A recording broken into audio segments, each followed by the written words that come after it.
Hello there, and welcome to another video by Football's Best. I hope you enjoy. Why do Eagles fans throw batteries? Oh, Philadelphia. From Philly cheesesteaks to launch Duracell batteries, you truly are one weird city.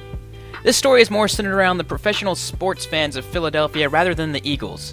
The roots of this tradition go back to August 11th, 1999. Baseball player J.D. Drew was drafted by the Phillies and refused to sign. Instead, he signed with the St. Louis Cardinals. The Cardinals came to play the Phillies at their home stadium, and over 40,000 fans didn't want to see the outfielder J.D. Drew.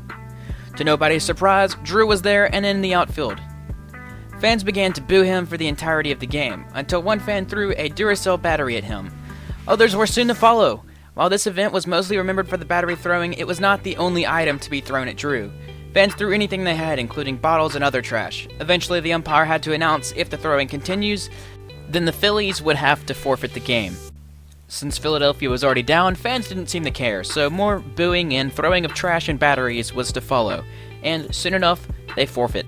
So to look back at why Eagles fans throw batteries, it is simply just a Philadelphia tradition. In fact, 76ers fans do the same. Bud Light must not have understood the severity of this tradition, because they actually gave out light-up Bud Light glasses to fans during the Super Bowl. They were originally intended to light up during certain points in the game and during certain Bud Light ads, but some Eagles fans found how to remove the batteries from the bottom of the cup, and to nobody's surprise, they were thrown all over the stadium. Duracell also took initiative in the tradition with a string of tweets which ranged from batteries falling with confetti to "Fly Duracell Fly."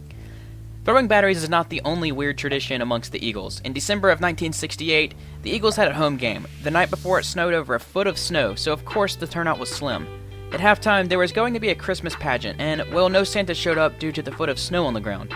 The staff were lucky to find a 19-year-old dressed as Santa in the stands to use instead.